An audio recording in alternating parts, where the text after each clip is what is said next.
Cinemajaw is sponsored by Overcast, an independent podcast app that embraces the open world of podcasting instead of locking it down. No exclusives, no premium content, no paywalls. Just a great podcast app for everyone. Get it for free in the App Store. And we thank them for their support.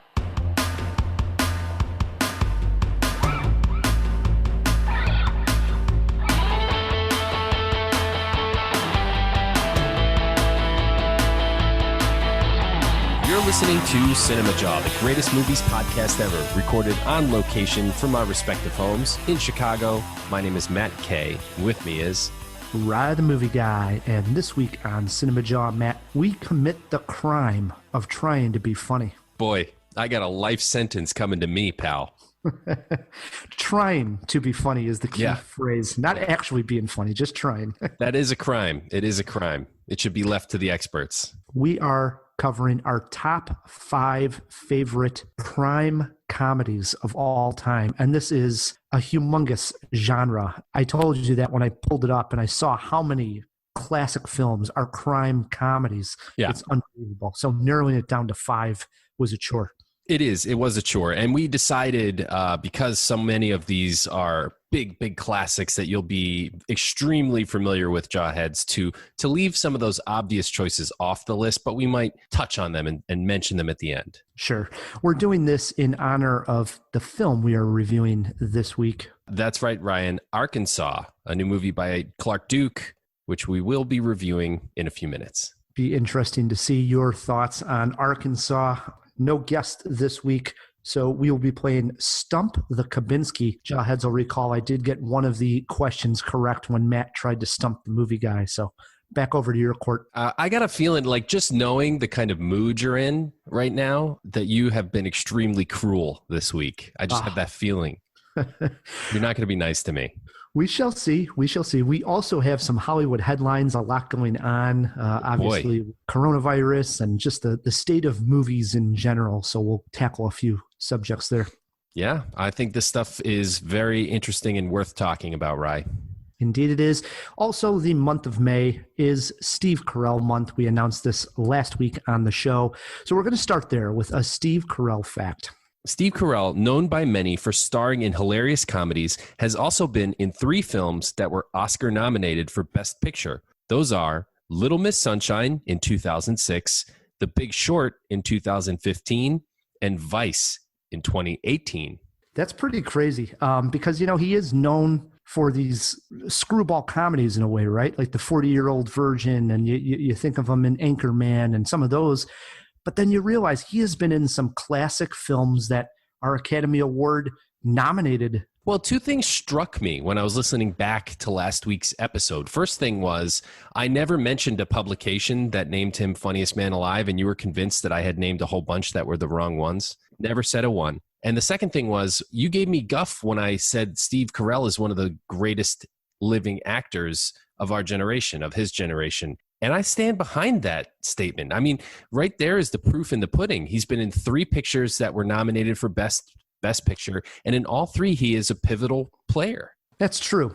That's true. But you just don't think of him. My statement when I said I don't put him in the category of the greats is you don't think of him as like the leading, you know, the Daniel Day-Lewis, the Leo DiCaprio's, like in that, like, wow, this guy's acting chops are unbelievable.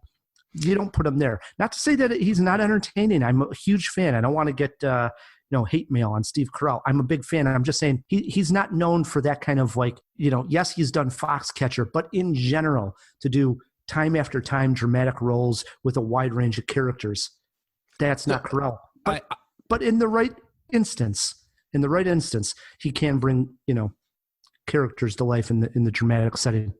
He can. And you had me right up until you said he hasn't done a wide range of characters. Of course he has. I mean, the way back, is that the one where he played the crappy new boyfriend of the mom?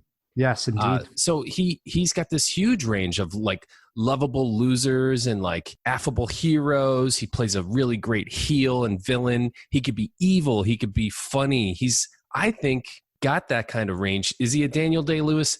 No, but maybe we should say that Daniel Day-Lewis is no Steve Carell. That's true, because I don't see Daniel Day-Lewis pulling off the comedic roles that Steve Carell could, right? Right. That's what I'm saying. Yeah, I just have to see more from him on the dramatic side, I guess, for my liking to put him in a category where I'd say he's one of the best actors. Entertaining wise, if it's a Steve Carell movie, I'm excited. It's a slight difference, but I'm still very excited if Steve Carell has a new movie coming out. I'm going to probably go see it. I'm excited for it. I'm with you on that. Everything you just said, I agree with. Mentioning those movies and talking about Steve Carell, we had threw out a question to the Jawheads. What's your favorite Steve Carell performance movie? And we wanted to hear from some of the Jawheads that chime in, past guests, and we got some responses. Matt, you want to read the first one? Alyssa Matham wrote in to say, so the first movie that came to mind when thinking Steve Carell is Despicable Me. Probably because I watched it recently on Netflix. But honestly, people forget about voiceover performances a lot. And this one was a gem. So much range of emotion with an accent on top of that, which is, of course, a strong talent of Steve's. There are tons of movies I could go with, but Gru is for sure a great one. Jaw on and stay safe, Alyssa. I love me some Despicable Me, even though I lost the Cinema War on it last week, but I agree with you. Here we go. Brad Wysocki wrote in, big Teenage Mutant Ninja Turtle fan, we found out a couple weeks ago. He says, first of all, I'm absolutely honored to be on Team Jaw. I was a huge fan of The Office and know how hard it is to transition from TVs to movies, but Steve Carell has been one of the best at it. Between Anchorman, Little Miss Sunshine, and of course, 40-Year-Old Virgin, I love that you guys are celebrating him this month.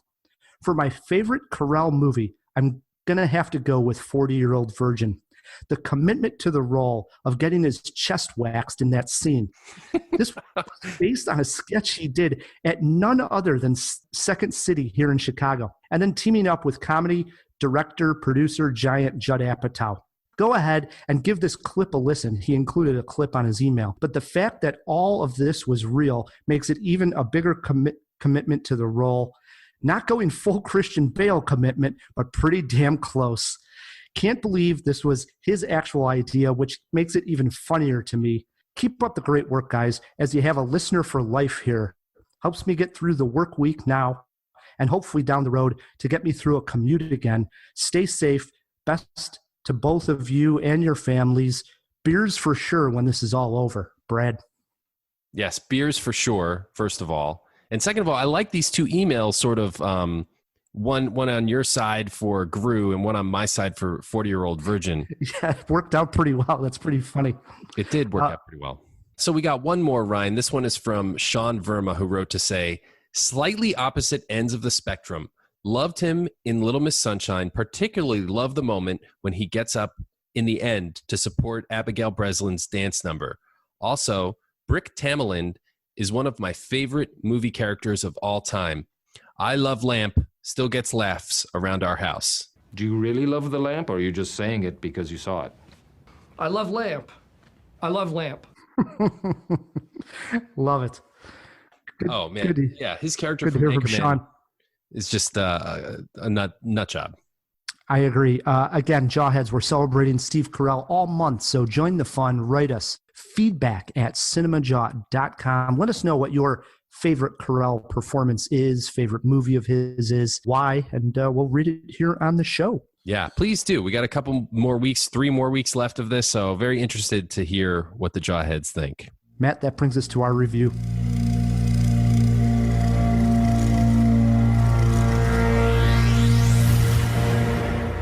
Crime comedies, when pulled off correctly, they are some of the most enjoyable movie experiences to be had. The new film Arkansas, written, directed, and starring Clark Duke, hopes to capture that magic. Premiering on VOD this week, Matt and I took a trip down south to see if this crime circuit was worth doing time for.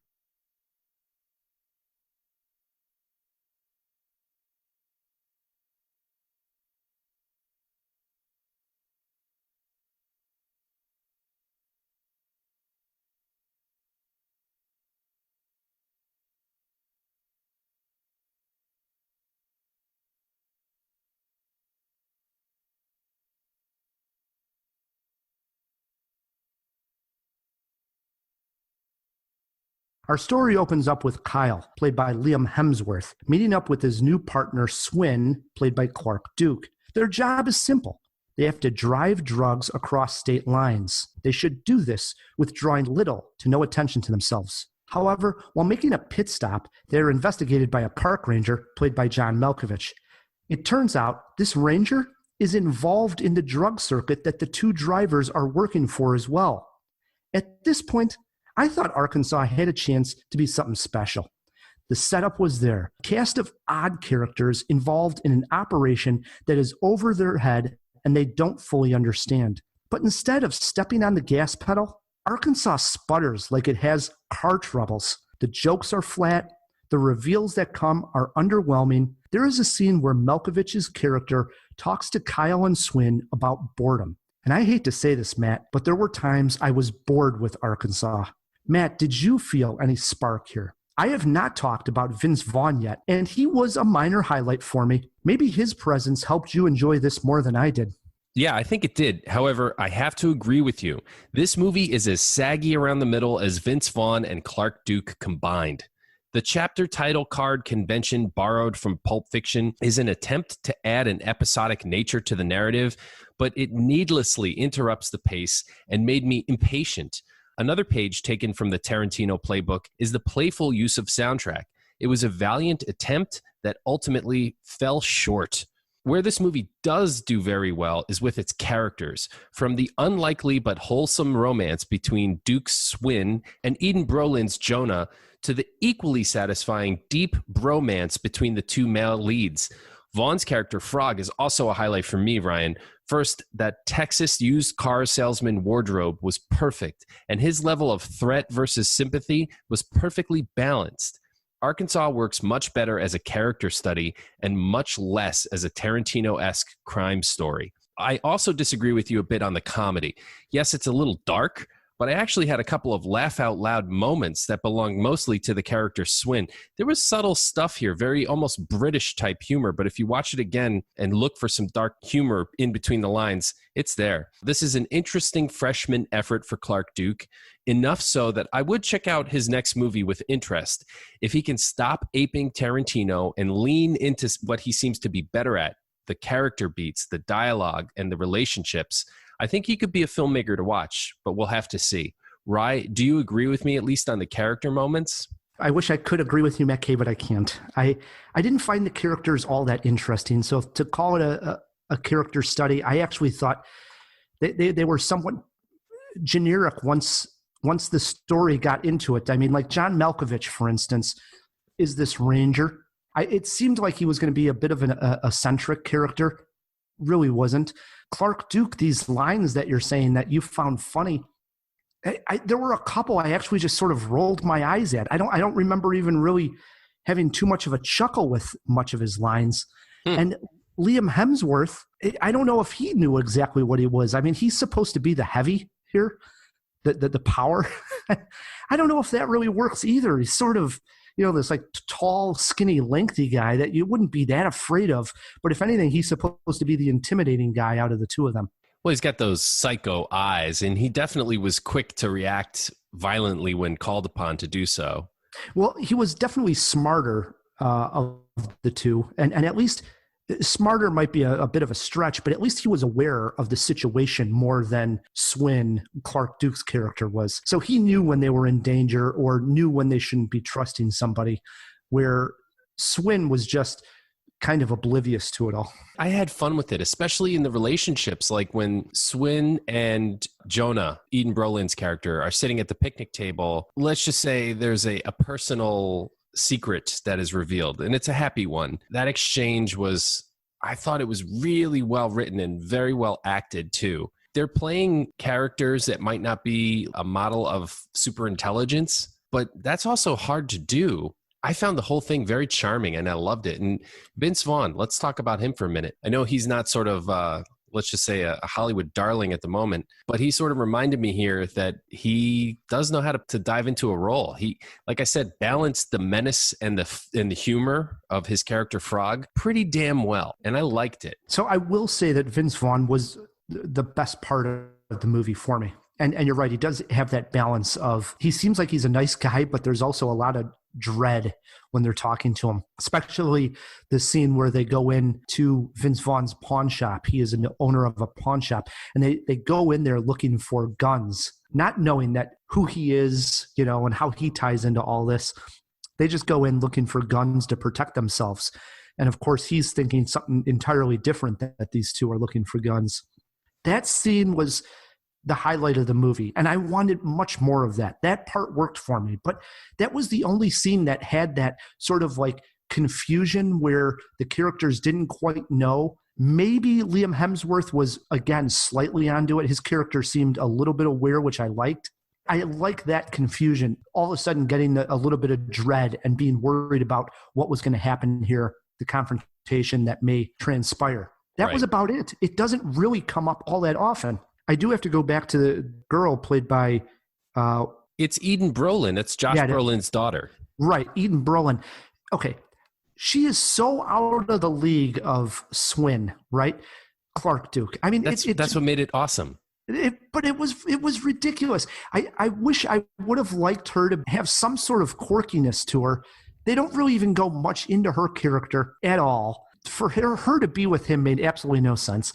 What made it great. I'm surprised you are saying that that's a bad thing. I don't know. I liked that. Yeah, he's punching above his weight. And that's why their relationship was good. I don't know. Okay, well, so there was one scene where this guy, Barry, comes by the house. Yeah, that was a funny scene. So I actually thought for a moment that Jonah, Eden Brolin, might have been with Barry.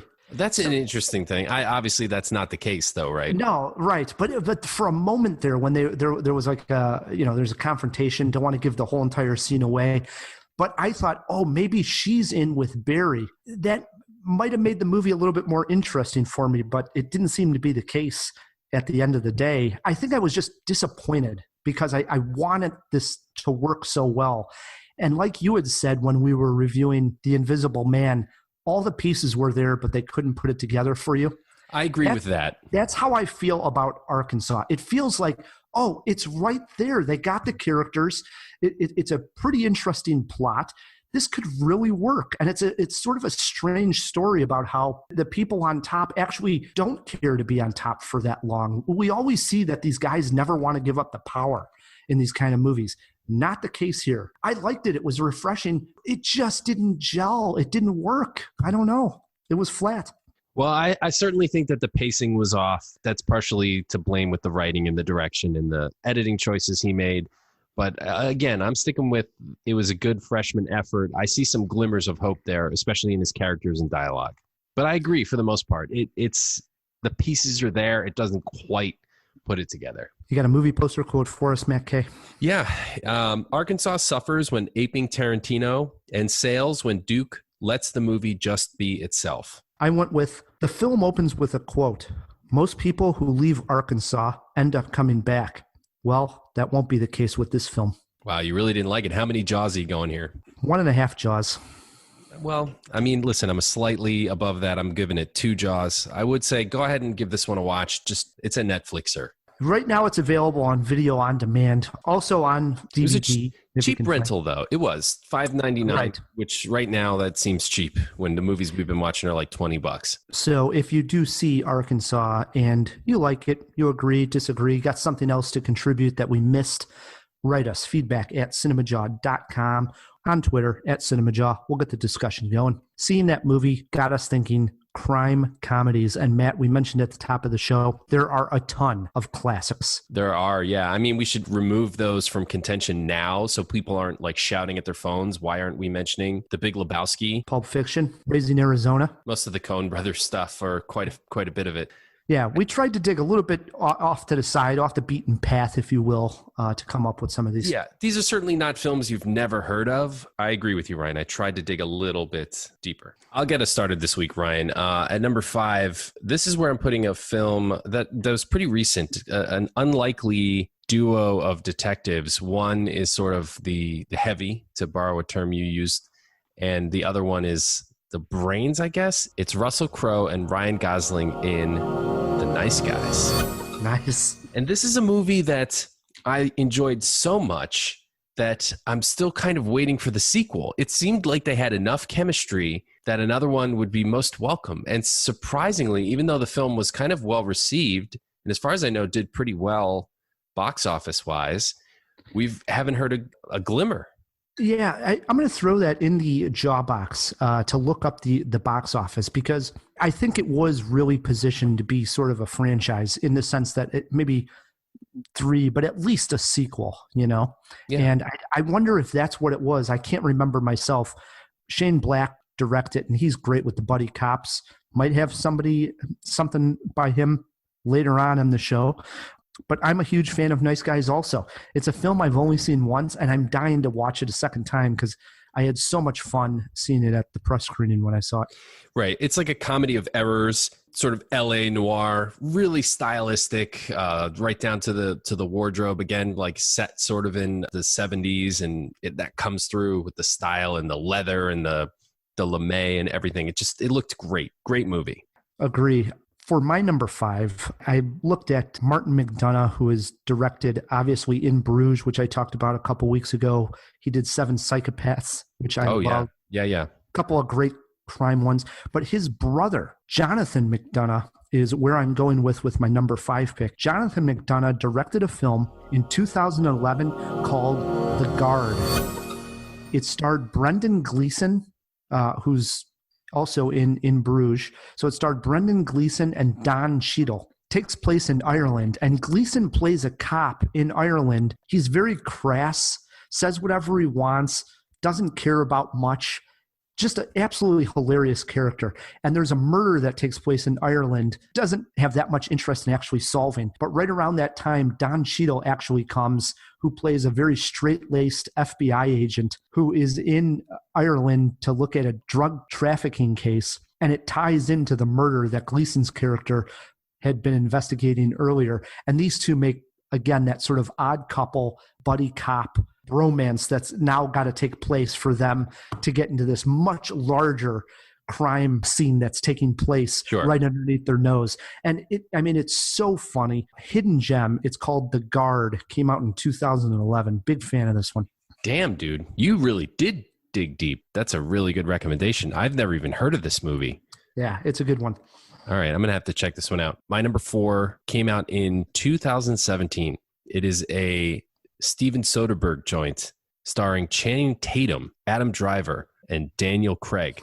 I remember when I saw the trailer and some of the artwork, the promo art, thinking how unlikely this was going to be anything other than just total trash. Even with that cast and the director, I was like, this looks like a miss. But lo and behold, Logan Lucky is actually very, very worth watching. It's a crime, like sort of a caper movie about robbing a horse track, the pile of money that has to be sucked out with a vacuum cleaner or an industrial vacuum. Like, I love that. It keeps you guessing till the very last moment. As soon as you think you have this movie figured out, you don't. I think this may have been the first time we actually saw Daniel Craig playing a very strange character, which now he's done again with Benoit Blanc in the Knives Out, what's going to be the Knives Out series. But prior to that, we didn't know that he could do these like oddball characters. So he plays like a Texas prison parolee, or do they break him out of prison? I can't remember. Yeah, they break him out of prison. Yeah. But he has to go back before they notice he's gone. This movie's hilarious, dude. There's so many like little things, like I said, that will keep you guessing until the very end. And it merits a rewatch. I rewatched it once right after it came out. Like I watched it on video on demand. And it's been a while, since 2017. So one that's worth catching up with. It's a good one. That is a good one. I'm glad that came up. For my number 4, I go back to a family favorite. This is when I was growing up. The movie came out in 1984. I don't know when I saw it, but it was on VHS, I'm sure. My brother had it, and we watched it, and we would laugh at this movie hysterically. And at the time, I didn't even know what a parody film really was. I was that young, you know. But to make a parody film about gangsters and crime takes a great cast, and they have it here. 1984, Johnny Dangerously. Oh, wow. Dude. Have you seen this? Oh, yeah. It was a classic for my family as well, dude. I can't believe we've never talked about Johnny Dangerously on Cinemajaw. I know.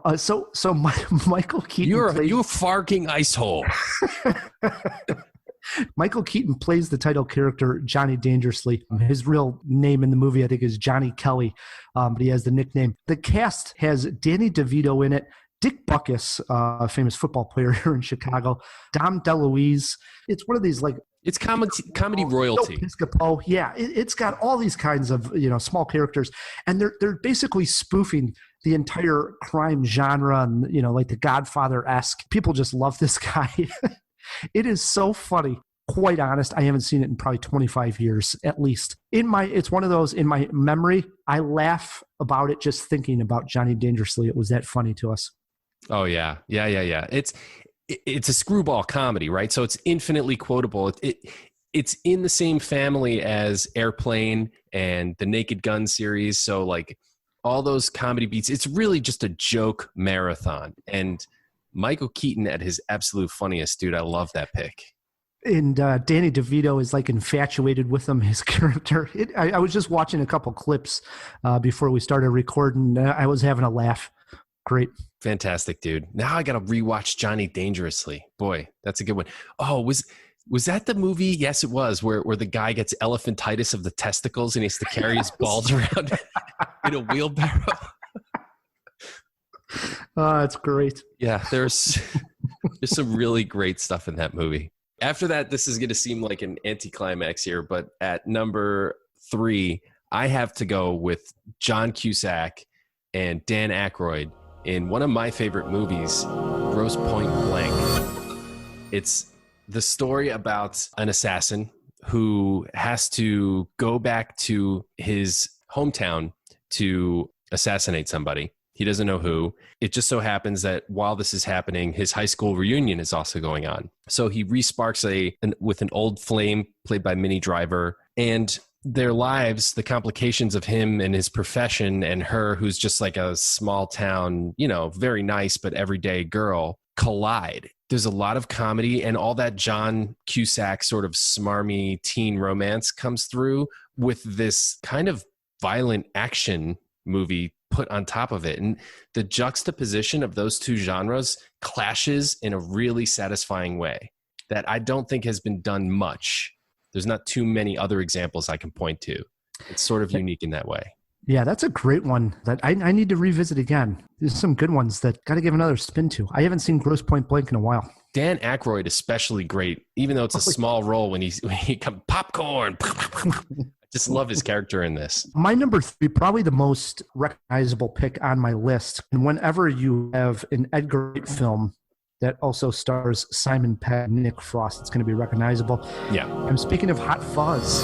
The crime here in itself is absolutely hilarious. It's the neighborhood watch ends up being behind this sinister plan that we see people dying. And the way these people are dying, which are supposed to be looked at as accidents, are absolutely hysterical. It turns out that the neighborhood watch is actually knocking these people off so that they get a higher rating. I would say out of all of their films, maybe they're lesser known.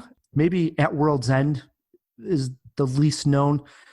I agree. I think Hot Fuzz is the middle entry in the Cornetto trilogy. It's the blue. I agree with you. Of those 3 movies, it's probably the one I've seen the least. In fact, I may have only seen it once, and that wasn't because it's not amazing. I really, really enjoyed Hot Fuzz, but I saw World's End 2, maybe 3 times, and Shaun of the Dead, geez, maybe at least half a dozen, 7, 8, 9 times. I love that movie. Watch them if you haven't, but if you've missed Hot Fuzz or you haven't seen it since it came out like Matt Kay, it's worth a respin. That's my number 3. Great pick, Ryan. That brings it back to me. Another movie I think most people will have heard of, but it's sort of underappreciated for exactly how genius it is. It's one of Jack Black's greatest roles. It came out in 2011, Bernie. And I don't know, geez, did we just review this on the Jaw? We were certainly doing it in 2011. Yeah, I'm not sure we reviewed it on the Jaw like when it came out new. I know I caught up with it that year. I'm sure I mentioned it. I can't remember, but maybe we were doing something on Jack Black. I don't know. But Bernie, it's starring Jack Black and Shirley MacLaine. It's based on a true crime story. Matthew McConaughey pops up in this for an extended cameo where he plays this Texas lawyer who tries to call Bernie out, Jack Black's character, on his pronunciation of Perrier, as if saying Perrier makes him like fancy and snooty, and tried to like, smear his character to the jury is like Perrier. You got to see Bernie. It's way more than the sum of its parts. It was hilarious. Like, I walked away from this movie thinking this is one of the best black comedies I've seen in a long time. And it shows you just how talented Jack Black is too. He's hysterical in that movie. And then when you see the real life character that he's portraying, it elevates it even more when you see how accurate he got with this character. Mm-hmm. For my number 2, I want the most recent film on my list. Came out in 2018, but I think a lot of people slept on this one. And when I mentioned this is a great, people would laugh and enjoy this movie, they're still really, come on. But no, Jason Bateman, Rachel McAdams, Jesse Plemons, also known as Fat Damon, and Kyle Chandler starred in Game Night. Wait, also known as what? That's Jesse Plemons. Do you know who Jesse Plemons is? Not off the top, no. So he looks like a fat Matt Damon. So they call him Fat Damon. Wow, what an unfortunate nickname. This poor bastard. And I love Jesse Plemons. This guy he was in Breaking Bad. I'm looking him up now. They all teamed up for a movie, again, sort of marketed as this, like, okay, it's the game where someone buys an interactive, game in which everybody thinks everything's for show. Comedy ensues. What happens here is Kyle Chandler plays Jason Bateman's brother, and he does say, hey, I bought this game. It's an interactive, experience. While he's explaining the rules of the game, 2 guys come in with masks on and start beating him up and drag him out of the room. And everybody at game night just thinks, oh, this is part of the game. How funny. Well, it turns out that he's actually buying and selling illegal items on the black market. These suburbanites that are thinking they're just doing a game night actually get involved in this much larger and more dangerous crime scene than they ever expected. Comedy ensues. The film, the way it's done is great. So when they have these transitions as far as like leaving the house and going somewhere, those little small transitions look like a board game. A lot of just really nice touches to this movie. So much better than it ever should have been. Can't recommend Game Night enough. Do check that one out. That's pretty interesting, dude. I've honestly never even heard of this movie. 2018. It came out early in that year. I'm going to throw that in the jaw box. I mean, that's pretty recent, dude. How did I miss this? We didn't review it on the show, obviously. No. It might have been like a February release is my guess. I'm going to throw that in the jaw box and look it up. Do not sleep on it. Game Night is well worth a watch. Here we are, Ryan, going into our number 1 crime comedy movies after 10 years of podcasting. Shocked I was that we had not done this topic, to quote Yoda, but here we are. And when you started talking about a classic that was a favorite amongst your family, I got worried. I got worried deep into your description that you were about to steal my number 1, but you didn't, thankfully. This is a movie that was loved by my mom, loved by my dad, my brother, and my sister, and myself. And those are 5 very diverse people, obviously, in age and tastes and everything else. The cast was Michael Caine and Steve Martin. It is an absolute gem of a movie called Dirty Rotten Scoundrels. That's a classic for sure right there. This was directed by the great Frank Oz, speaking of Yoda, and the cast was rounded out by Glenn Headley as Janet, who played sort of the mark for these 2. Martin and Caine play con men who swindle women, basically seducing them out of money. So they look for rich women in the French Riviera, and they sweep them off their feet by being like dashing romantic gentlemen. Michael Caine is sort of the mentor to Steve Martin's student, right? They meet this woman, Janet, and I don't want to ruin it for like the 3 people listening that maybe haven't seen Dirty Rotten Scoundrels, but there's a twist. And it's just a brilliant movie. But the best thing about it is absolutely the comedy. There are moments in this movie that will make me burst out laughing right now. And in particular is the Ruprecht scenes where part of their con was to, after totally seducing a woman, to introduce this like brother with all kinds of mental challenges who like pees himself. And Steve Martin plays this character, and the scene with the eye patch and the fork with the... Oh, the fork. Yeah. Can I go to the bathroom first? You know, like, it's just brilliant, dude. I love Dirty Rotten Scoundrels so much. I probably have seen it over a dozen times. This is one that I had on VHS and would just spin for the hell of it. We have to mention really quickly the ill-fated remake with Rebel Wilson, which and Sandra Bullock, right? What was that one called? The Hustle? The Hustle. I didn't even know that was a remake. I literally did not. I never saw the film. Well, just to fact check me, double check. I did not see The Hustle either. I have only heard really bad things about it, but we'll throw that in the job box just to be sure. I think it's a remake of Dirty Rotten Scoundrels, which actually had me intrigued. And then the reviews came out and I was like, this is probably one I can skip. But the original, do seek it out because it's fantastic. All right. Leaves it with my number one. And when we started this list, you came out swinging with a Shane Black comedy entitled The Nice Guys. Well, I picked one, Shane Black also. And this is probably his least known, and it is as good, if not better. I'm putting it at number one, so I guess better, than The Nice Guys. And it stars none other than Robert Downey Jr. and Val Kilmer. I'm going with Kiss Kiss Bang Bang. I think you need to see this one, Matt Kay. It is a blind spot. The premise here is that Robert Downey Jr. plays an actor who gets hired to play the role of a private investigator, and he gets teamed up with Val Kilmer, who is a private investigator. He's openly gay. The two of them, their relationship, hilarious. The dialogue between them is great.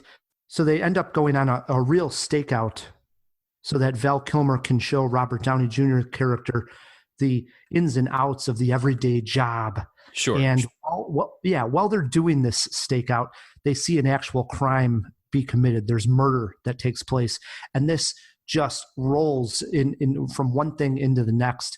The writing, again, you're a fan of The Nice Guys, Matt, so very much the same. You got these buddies when the movie starts out, don't want to be buddies, but the relationship is there. It's hilarious. Kiss, Kiss, Bang, Bang. A lot of people have not seen it. It's a great one. Check it out. All right. I got to fill in this blind spot for myself. Good rec.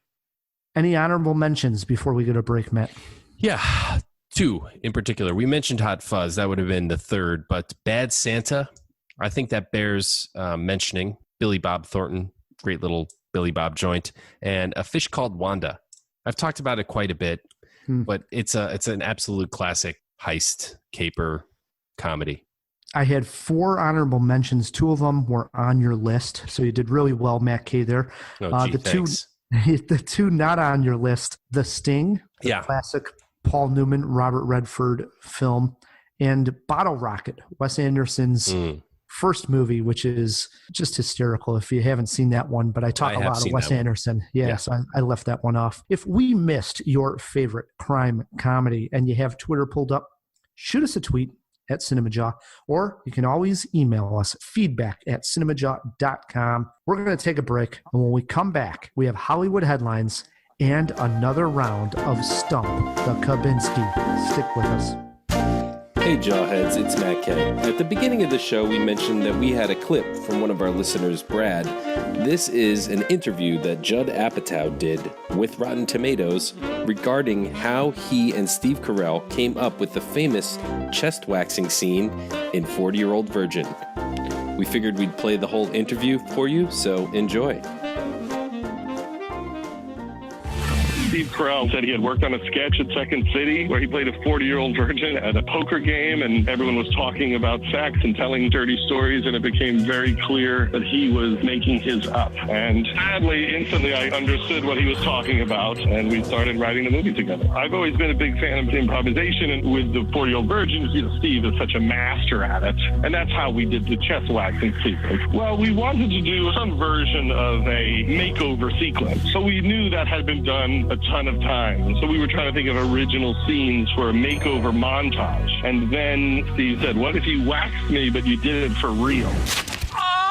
Now, at the time, I thought, wow, what a crazy idea. Whoever gets waxed. Since then, I realized that he had been waxed many times in his life and was pretending that he had never been waxed before. So we hired a woman who came in and said, I act and I wax. So we shot it like a documentary. And I set up 4 cameras, and we had some basic beats we wanted to hit. We wrote out tons of curses, and we also made lists of words that weren't real curses that sounded like curses. That's how we got to Steve screaming, "No, Kelly Clarkson!" Part of the fun of that sequence was we just put a camera on the 3 guys watching, and their real reactions to the horror of this are what makes it so funny. One of the things that happened while we were shooting was Paul Rudd noticed that the configuration that was appearing as she kept ripping off hair started to look like a face. And so then we encouraged her to move in that direction. And then Paul Rudd said, "You look like a man-o'-lantern." The idea was we just wanted to get the way you would actually react. So if you watched your friend get waxed, you probably would just start cracking up.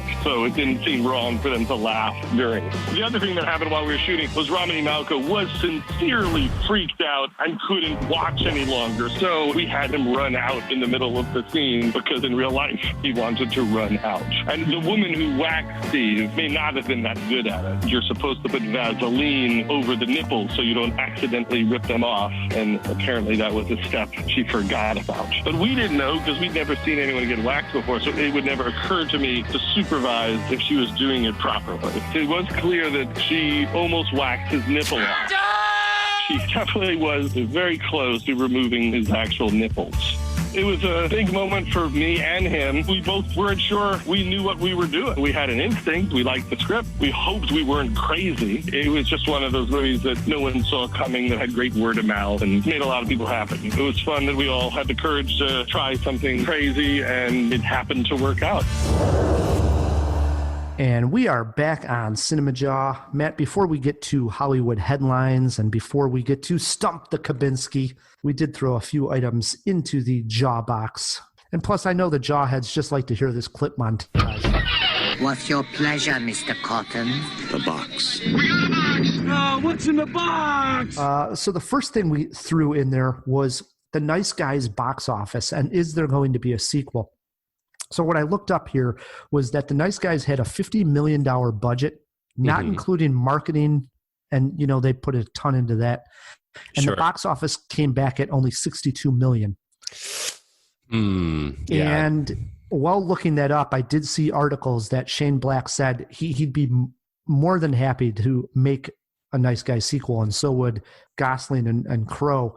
But it really is a matter of would a studio give him the money to make a sequel again. I think he's had enough success under his belt at this point that he probably could get that greenlit. So here's hoping. I got my fingers crossed. And that comes down to the power of these movies becoming, cult classics and people seeing them from podcasts like this. Like we're talking about it, maybe people see it, and somewhere down the road it becomes this popular movie that people want to see a sequel to. So hopefully it happens with The Nice Guys.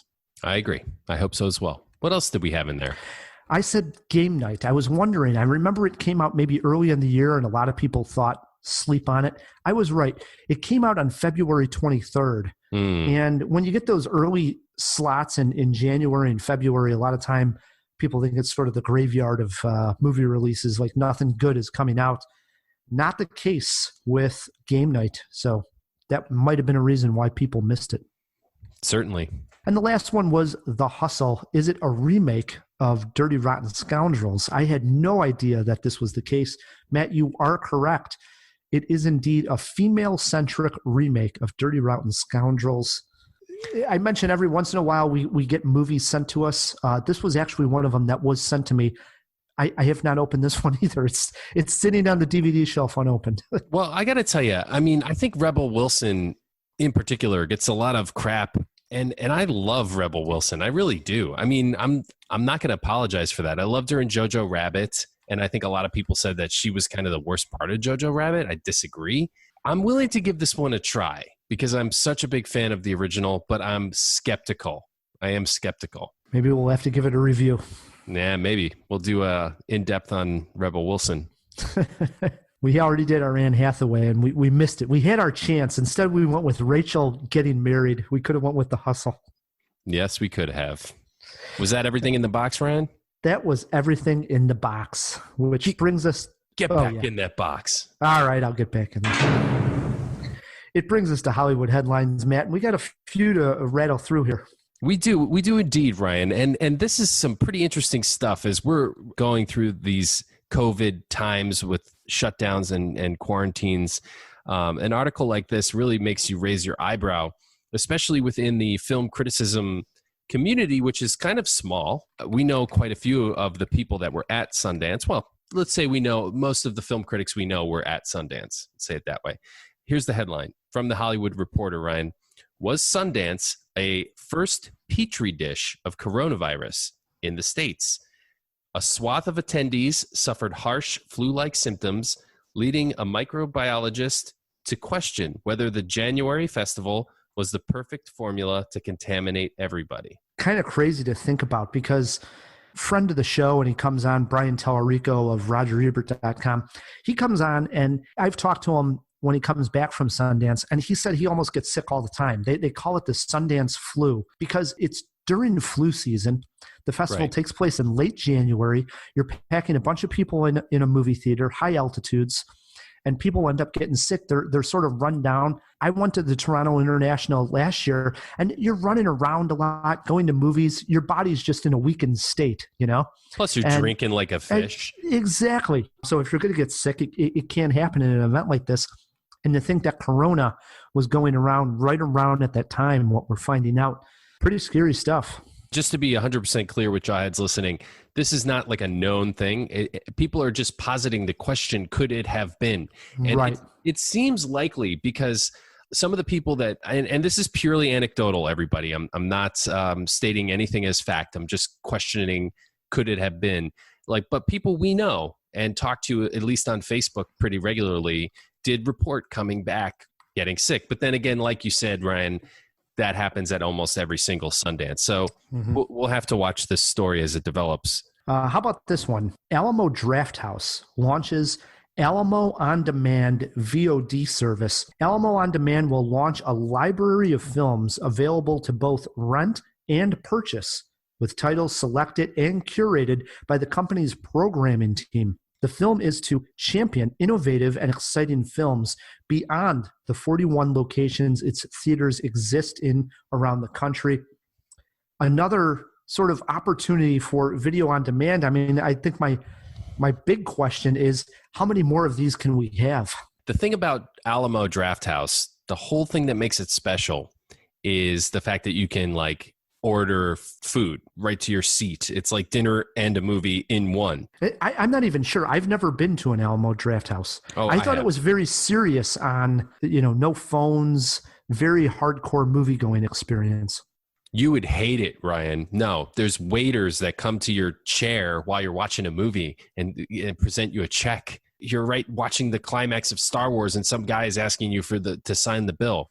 And it's annoying, even if it's not coming to your chair, that's the guy in front of you. They try to be very discreet, but it's impossible not to be distracted by it. However, a lot of people enjoy that service. And I will say that the little films that they curate to play before the movie, it's like an old drive-in style montage of old clips. There is some weird stuff that they play, and it's pretty interesting. I like Alamo Drafthouse, but I'm not sure that this effort is creative or different enough to work. We'll have to see what they curate. Yeah. I noticed here our little local theater that we love so much, the Music Box Theater, is doing this curbside pickup.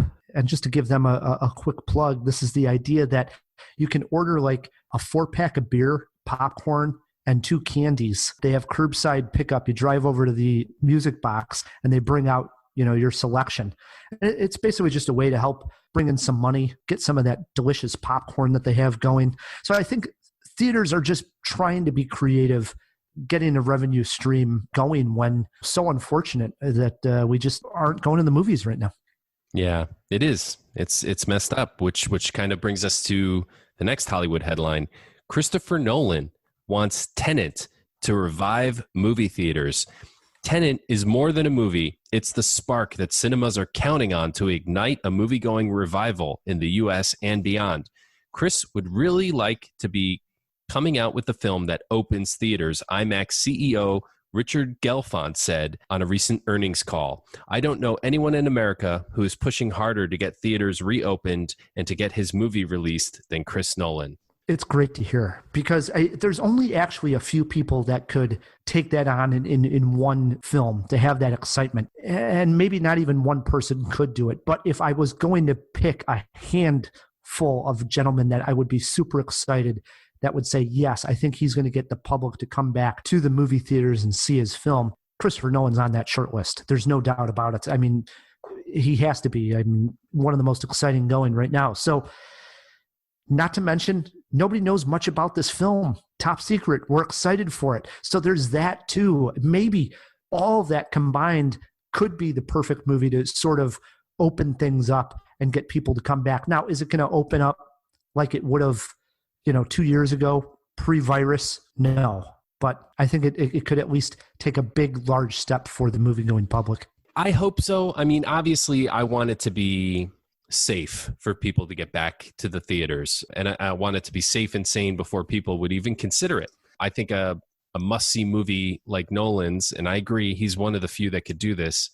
I hope it comes out when things are safe. So that being said, could it be Nolan that removes the fear that lingers after things are a little safer? Yeah, could be. I mean, I think that's a little, I don't know. I was almost going to say that it's a little arrogant, but I don't think it's necessarily Nolan saying, like, I'm the white knight that's going to ride in and save everything. The quote was from the IMAX CEO. I think it's more about like movie theater owners are counting on filmmakers like Nolan to bring the people back. I agree. And I actually took it as, because Christopher Nolan really champions the movie-going experience. I took it as he's saying, don't move my movie. Right? There's so much pressure when, who knows the budget on this thing, maybe $200 million. It's got to be right around that number. So you're talking about $200 million gamble. And to be the first couple of movies that come out, even when it's being told to the public, it's okay to go back to the movie theater, people are still going to be very tentative and they're not going to go. You're not going to get the numbers, right? So I'm more encouraged and really taken. It moves me that Christopher Nolan would say, don't move my film. I'll be the guy that says, hey, put my movie out there and let's get the public going, because they need that excitement. Like if they take and they move that movie to December release for Oscars, let's say, it's like, well, they're just trying to play it safe again. Somebody's got to be the guy that takes the stand and say, no, we're sticking with the date. Let's hope that people come out to the movie theater. Well, again, I want to say when it's safe. When it's safe, right? I hope that Nolan doesn't, and I'm sure he doesn't want people to get into anything that would be dangerous to their health. But when it's safe, I agree. I think that it's a noble effort. We'll have to follow this one as well. Yeah. Last one we got here for you, Jawheads, is this, and it's an exciting one for local scene here. Hulu announces a partnership with legendary Chicago documentary production house Kartemquin. The first two films are Traces of Home and Tres Fritas. Both will receive $20,000 each towards production and mentorship through the 2020 within the award-winning Kartemquin collaborative production model. This is a way for Hulu to contribute money to filmmakers, get the movie done, and then they have exclusive streaming rights to the movie. It's exciting. I've never liked Hulu more than after hearing that news. And I love me some Hulu, so that's saying something. As you know, I'm an enormous fan of Kartemquin. We actually have been fortunate to make friends there over the years, people we talk to on even a social basis from time to time. That's very heartening to hear. So I'm definitely going to pay attention to this one. Excited for Hulu, excited for Kartemquin. All right, Matt. Wow, that was a lot of headlines. Right? Good ones, though. Lots going on. To discuss. Really quick, before we get to Stump the Kubinski, I had two rants that I had written down for the longest time, and we're not doing Cinema War enough. And so I don't know, maybe you have one in the back of your head, but I was thinking rants that you have going during quarantine time, and I have 2 that I got to get off my chest. Cool? Yeah, Here sure, man. I'm going to let you go ahead and do it. Number 1 doesn't have to do with movies. In this time of quarantine, now I like to go out and walk in general all the time, but in quarantine, I'm just going out and walking for exercise. It's the time I get out of the house. And this has bothered me in the past, but now it's to the forefront where it's just driving me crazy. And that is people who walk while they're on their phone, and they're glued to their phone to the point where they're walking, they don't even look up. I actually would say it's more like a generation right behind us that do this. You're blaming the millennials. Just go ahead and say it, Ryan. They do this quite often, and it annoyed me for a long time. And I'm not saying when you're in a foreign city and you're looking up directions or you stop to get, information from a friend. Everybody does that. I'm talking, you know what I'm talking about here, man. I'm talking about people who are basically scrolling through their phone like they would be if they were on their couch, but they're walking down the sidewalk. You've seen this probably. Well, I mean, I have seen it, of course, and they're going to fall into a manhole eventually. Right. Well, now we're in a time where we're supposed to be social distancing, keeping our distance. I'm a little bit of a freak more than anybody. I'm trying to stay like 10 to 12 feet anybody. So I don't even want someone walking on my side of the sidewalk. And these people in my neighborhood every once in a while are walking by with their phone right up to their face.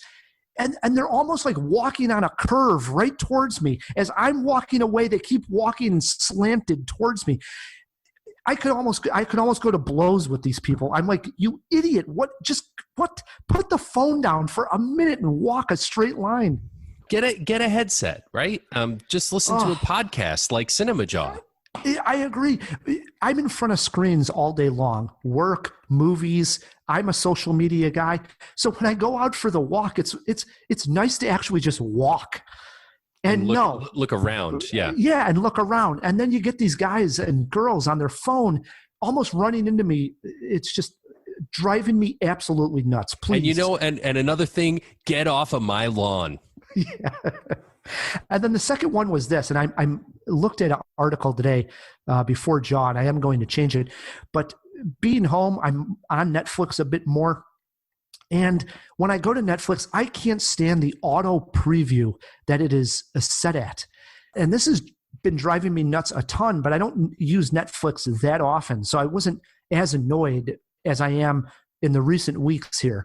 You go on to Netflix, and if you are moving your cursor through the selection of films, if you let that cursor rest for about a second and a half, 2 seconds, a preview for whatever it's resting on starts to play. This drives me bonkers. I get nuts. I get nervous. I don't know what the hell's going on. Like, I don't want to watch the movie, so I move the cursor over. Well, I looked it up online. There were like petitions going by the public to get Netflix to change it off or to give people the option. I guess this has been going on for years. But it's finally reached my point where I'm totally annoyed by it. Does it play with the sound? I don't. Yeah, the whole thing. Sometimes a preview will start playing. Sometimes a scene from the movie will start playing to get you to watch it. Now, I know you do Netflix on the phone. I've never been on Netflix on my phone, but this happens on any type of like smart television that I have. I do it on the TV as well. I have seen this, and it is annoying. I agree. I've not been quite as annoyed as you. Oh, no, I hate it. Well, I looked it up, and now I guess in February of this year, if you go to Netflix online, so you got to do it like on a web browser, you log into Netflix there, and they'll actually give you an option to turn off those previews. So I'm going to do it after we get done recording. That's all I got. Those are my rants. That's a good tip for the jawheads, Rye. Now I'm pissed. I'm just thinking of those 2 rants got me in a bad mood. Yeah, it's like get off of my lawn and get off of my digital lawn. You've got everything covered. Here we go. It is time to play Stump the Kubinski, man. Okay. All right, it works like this. We got 3 questions. If Matt can answer any one of the correct, we will switch it around and play Stump the Movie Guy.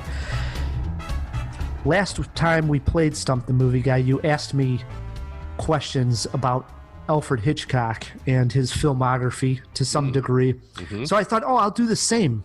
but I can't go Alfred Hitchcock with Matt K. Instead, I'll go J.J. Abrams. And I go with this question to you, Matt K. J.J. Abrams has directed 6 movies. That's it. 6 movies. 2 of them are Star Wars films. Name the other 4. Oh my God, man. Come on. I didn't make you name 4 of anything. I'll remember this. Yes. You did. You asked me to name 4. Yeah, it was after you had already gotten something right, though. Let's see.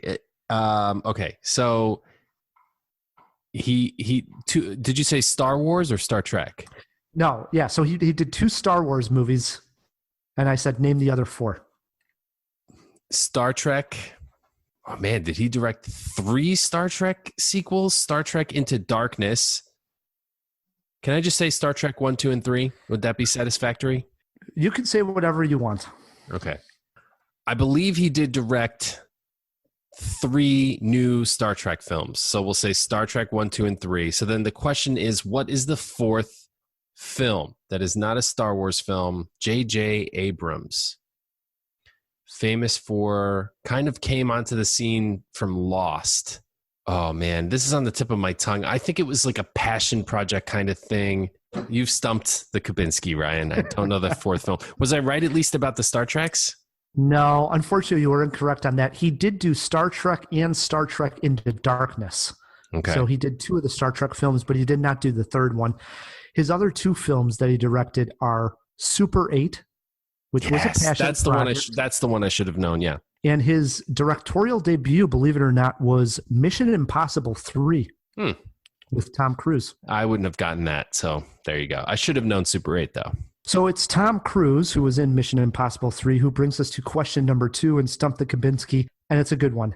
Tom Cruise has starred in 7 movies that have one-word titles. Name 3 of them.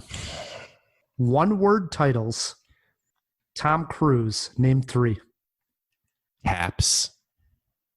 No. What was it? Taps. Yes. Wait, so like would the word the count? So like the outsiders? The counts. Yeah, okay. The counts. So that's not one. Okay. Just name 3 Tom Cruise movies that are okay. Well, Born on the 4th of July is clearly not one of them.